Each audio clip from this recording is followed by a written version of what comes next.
Bom dia, bom dia, bom dia! Tudo bem com você? Você que está aí do outro lado, você que está sentadinho na sua cadeira, aí na sua escrivaninha, dentro do seu quarto, entrou na sala, na cozinha.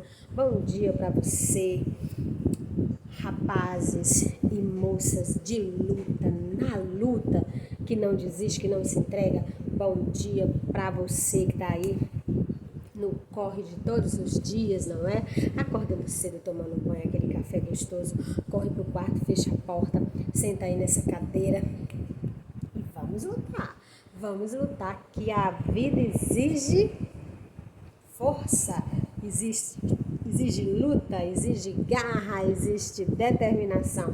E isso, amores, não é por nada não, mas nós temos para dar e vender. Vamos começar esse dia maravilhoso agradecendo a quem? Aquele que nos dá a força. E quem é? São as vitaminas? É a professora Jusileide? Oh Deus Todo-Poderoso. Ele nos dá a força para continuar, sabe? A bateria tá começando a acabar e tá começando a descarregar. E aí você vai. E nós nem precisamos de tomada, amores. Basta ir lá pro teu quarto, ajoelha no chão, fecha teu olho, respira fundo e diz: Senhor, estou aqui. Nossa, mãe, pronto. Recarregou as energias e pronto pro corre do outro dia. Nada nos assusta, nada nos causa medo, porque nós somos filhos do Altíssimo. Amores, livro de ensino religioso aí na mãozinha, certo? Vamos ficar aqui de acordo, olha só. Página 109 precisamente, não é? Lá tem um tópico chamado séculos depois, não é?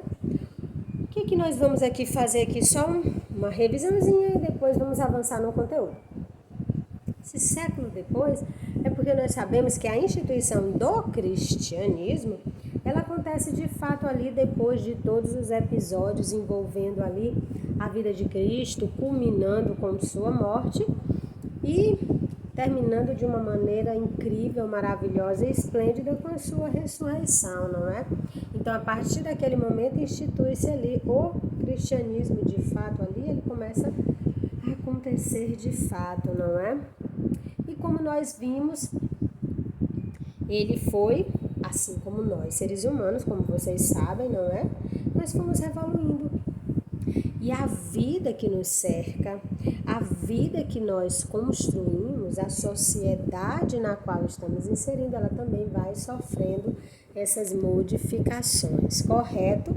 E aí a vida dinâmica, como só ela, vai acontecendo e nós vamos nos transformando e transformando tudo que há à nossa volta, certo? Então agora nós já vamos falar de dois períodos bem importantes. O período do Renascimento, que é o período que vem depois do período da Idade Média, certo? Período medieval. E temos também aí o movimento iluminista. E vamos ver como é que as ideias do cristianismo, não é? Vão se adaptar nesse novo contexto aí social, nesse novo momento, nesse novo período da história da humanidade. Correto? Correto e reto?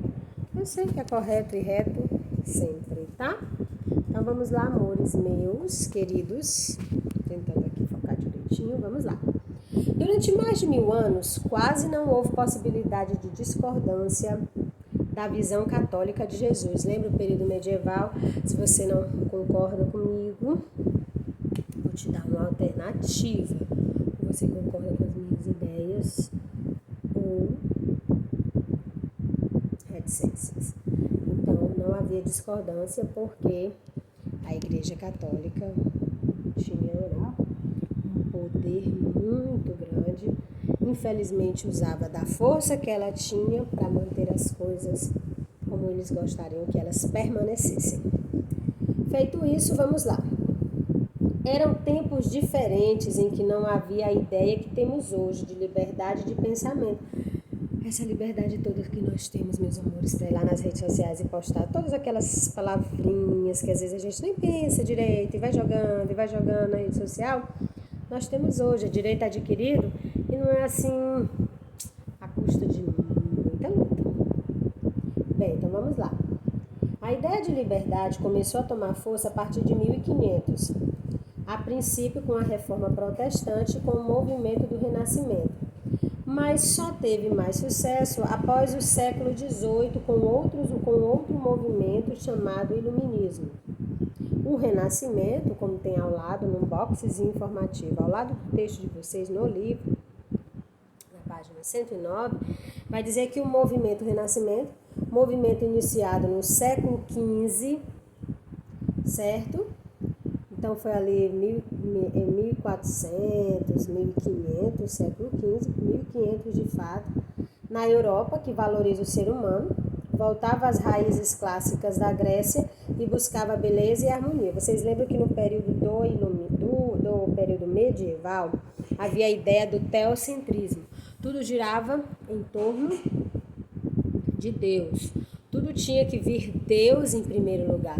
Deus em primeiro lugar nas artes, Deus em primeiro lugar na política, Deus em primeiro lugar na família, Deus em primeiro lugar nas crenças religiosas, na arte, na cultura, na escultura, na pintura, na música.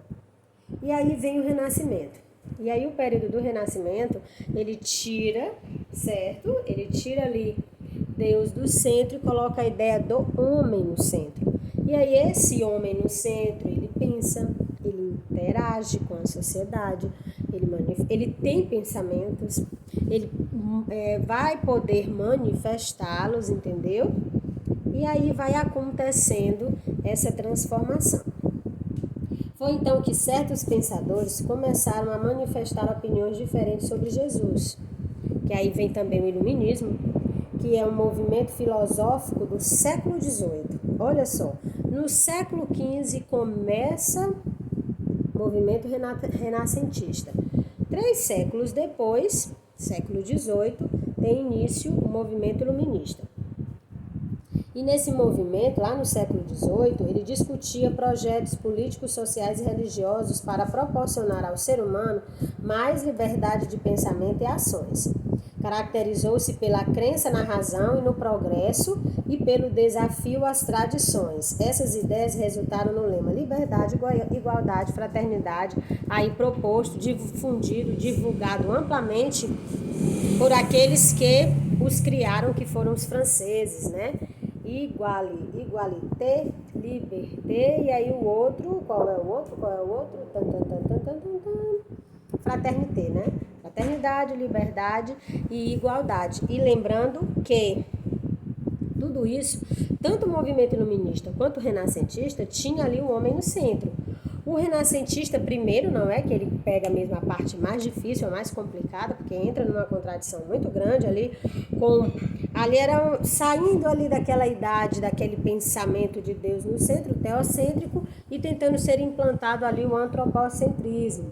O iluminismo já pega um momento mais light, e aí ele já pensa nesse homem, mas dá qualidade para esse homem, né? Fazer com que ele tenha aí as ferramentas necessárias para que ele possa realmente ter esse poder de argumentar, de se manifestar, de manifestar a sua opinião e aí usando para tanto e para outras coisas também a razão. Aí já sai daquela ideia de que o trovão acontece porque Deus está chateado, e aí já vai buscando na razão, olha, acontece por uma série de fatores, as nuvens estão extremamente carregadas, e aí começa a explicar-se as coisas já por meio da razão, certo? Tudo bem? Então vamos lá?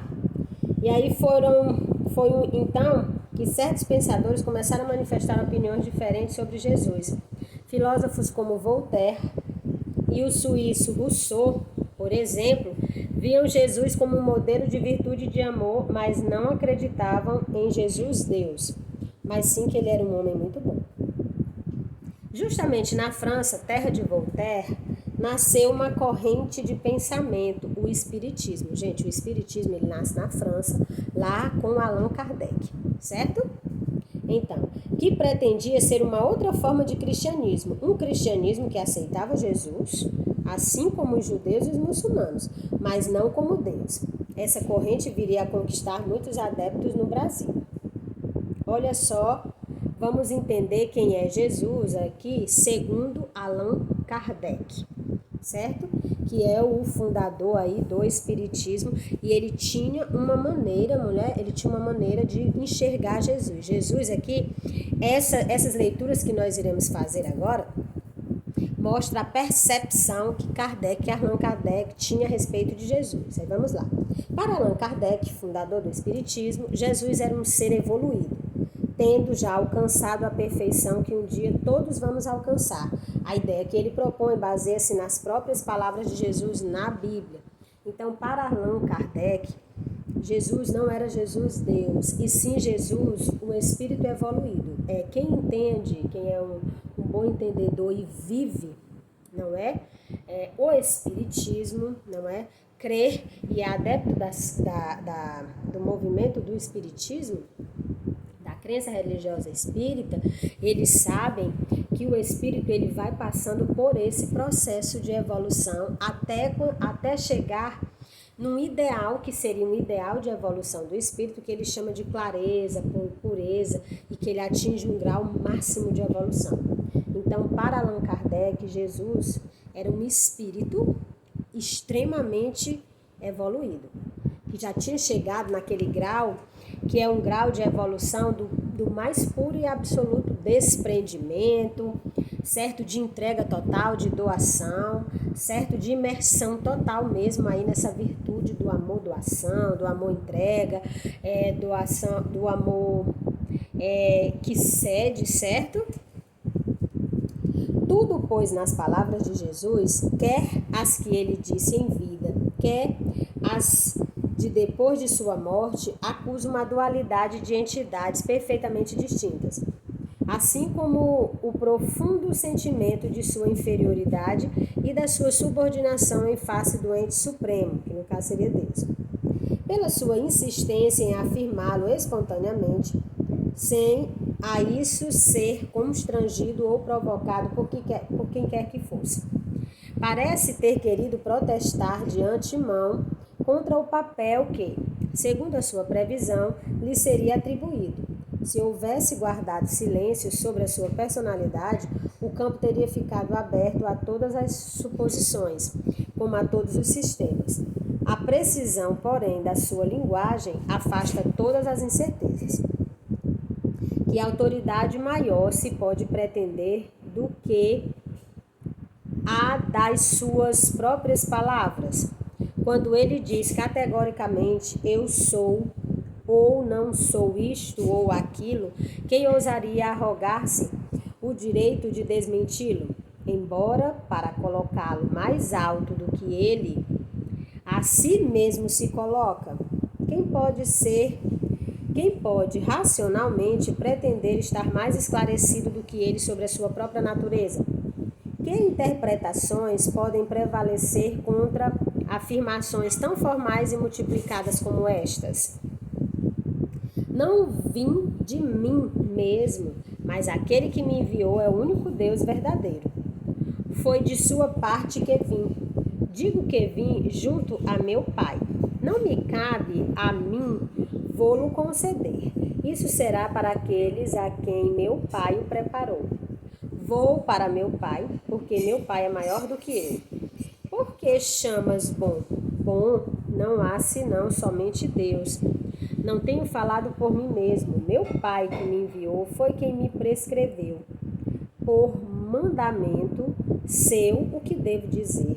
A doutrina que prego não é minha, mas daquele que me enviou. A palavra que tendes ouvido não é minha, mas de meu Pai que me enviou. Não faço de mim mesmo, digo unicamente, certo? O que meu Pai me ensinou. Nada posso fazer de mim mesmo. Não cuido de fazer a minha vontade, mas a vontade daquele que me enviou. Tenho-vos dito a verdade que aprendi de Deus. Meu alimento é fazer a vontade daquele que me enviou. Tu que és o único Deus verdadeiro e Jesus Cristo, a quem enviastes. Meu Pai, nas tuas mãos entrego a minha alma. Meu Pai, se for possível, faze que de mim se afaste este cálice. Subo para meu Pai e vosso Pai, para meu Deus e vosso Deus. Vocês viram aqui que Allan Kardec, ele reuniu algumas das citações assim, mais famosas, assim, digamos assim, não é que tem algo que não seja famoso ou relevante na Bíblia, mas ele destacou aqui as falas em que Jesus, ele sempre se anuncia como Filho de Deus e não como o próprio Deus, ok?